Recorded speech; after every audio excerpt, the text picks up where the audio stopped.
இங்க ஒரு பையன் அவன் அப்பாவோட சாவுக்கு காரணமா இருந்ததால போலீஸுக்கு பயந்து அவனோட தலையை மொட்டை அடிச்சுட்டு யாருக்குமே தெரியாத தூரத்துல இருந்த ஒரு மலைக்கோவில்ல துறவியா மாறி தலைமறைவா வாழ முடிவு பண்றான். ஆனா அங்க போன அன்னைக்கு கோயிலுக்கு பின்னாடி மலைக்குள்ள இருந்த ஒரு பெரிய பலிபீடத்தை பாக்குறான். அங்க நிறைய விதவிதமான உணவுகள் எல்லாம் படைச்சு வச்சிருக்காங்க. அதை பார்த்த தலைமை துறவி இந்த படையல்கள் எல்லாம் கடவுளுக்கானது இல்ல, இங்க இருக்கிற தீய ஆவிகளுக்கானதுன்னு சொல்றாரு. இந்த ஊர்ல இருக்கிற மக்கள் எல்லாரும் கடவுளை வழிபடாம பேய்களையும் பிசாசுகளையும் தான் வழிபடுறாங்கன்னு சொல்றாரு. இங்க படையல் வச்சா அந்த பேய்கள் வெளியே வந்து மக்கள் யாரையும் எதுவும் செய்யாதுன்னு சொல்லிட்டு அவன் கிட்ட ரொம்ப ஸ்ட்ரிக்டா இன்னைக்கு நைட்டு என்ன ஆனாலும் ரூமை விட்டு வெளியே வரக்கூடாது, முக்கியமா இந்த படையல்களை தொடவே கூடாதுன்னு வான் பண்றாரு. ஆனா அவன் அன்னைக்கு நைட்டு ஆர்வத்துல அந்த மலைக்கு போயிட்டு அங்க வச்சிருந்த படையல்கள் இருந்த பொருட்களை எடுத்துக்கொண்டு வந்து சமைக்க ஆரம்பிக்கிறான். அப்போ திடீர்னு ஒரு துறவி அங்க வந்து அவனை அந்த பொருட்களை எடுத்த இடத்துலயே வைக்க சொல்றாரு. ஆனா அவன் முடியாதுன்னு சொல்லி அவர்கிட்ட போராட ஆரம்பிக்கிறான். அவன் அந்த பிளேட்டை விட சொல்லி கத்தும் போது அவரு நான் ஆல்ரெடி அதை விட்டுட்டேன்னு சொல்றாரு. அப்போ அந்த பிளேட் அப்படியே அந்த இடத்துல நிக்கிறத பார்த்து பயங்கர ஷாக் ஆகுறான். இருந்தாலும் அவனுக்கு சந்தேகம் போகாம உண்மையிலேயே பேய் இருக்குதான்னு செக் பண்றதுக்காக அந்த நைட் டைம்ல அந்த பலிபீடத்துக்கு திரும்பவும் போறான். அப்போ திடீர்னு அங்க ஒரு பெரிய உருவம் கொண்ட பேய் மெல்ல அவன் பக்கத்துல வருது. அதை பார்த்ததும் அவன் அப்படியே பயத்துல உறைஞ்சு போய் மெல்ல அங்க இருந்து கிளம்பலாம்னு போறான். அப்போ திடீர்னு அந்த பலிபீடம் மொத்தமா அவன் முன்னாடியே விழுந்து சதுருது. உடனே மரண பயத்துல அங்க இருந்து வேகமா அவனோட ரூமுக்கு ஓடி போயிட்டு அவனோட பெட்ல படுத்துக்கிறான். அடுத்த நாள் காலையில அங்க வந்த தலைமை துறவி பேயோட பலிபீடம் சிதறி கிடக்கிறத பார்த்து ஷாக் ஆகாரு.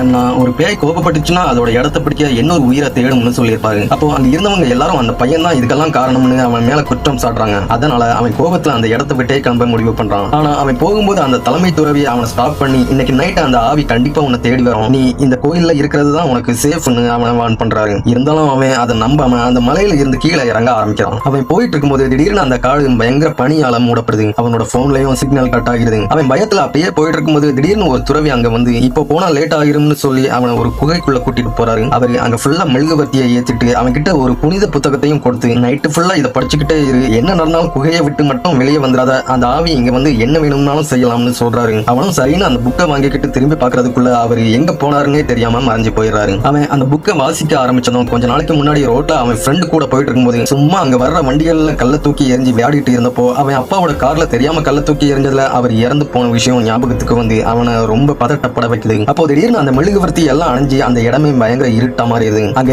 ஏதோ பயங்கரமான அலறல் சத்தமும் கேட்டதால உடனே வேகமா வெளியே காட்டுக்குள்ள ஓட ஆரம்பிக்கிறான். அப்போ அந்த காட்டுக்குள்ள ஒரு புதர் வேகமா அசைறத பார்த்து அதுக்கு மேல கல்ல தூக்கி எறிறான். ஆனா அந்த கல்லு அப்படியே திரும்பி வந்து அவனையே தாக்குது. அப்பதான் கல்லால தாக்கப்படுறது எவ்வளவு வெளியே உண்டாக்கும்னு உணர்றான். உடனே பயத்துல அவனோட அம்மாவுக்கு கால் பண்றான். ஆனா அவன் பேசுறது மட்டும் அவங்களுக்கு கேட்கவே இல்லை. அப்பதான் ஒரு பயங்கரமான விஷயம் நடக்க ஆரம்பிக்குது. அவனோட பாடி அந்த காடுகளை விட ரொம்ப உயரமா வளர ஆரம்பிக்குது. கடைசியில அவனே ஒரு புது தீய ஆவியா மாறிடுறான். இந்த சாபம் இதோட முடியல, இன்னொருத்தரை பலி கொடுத்தாதான் இவன் திரும்பவும் மனுஷனா பிறக்க முடியும்.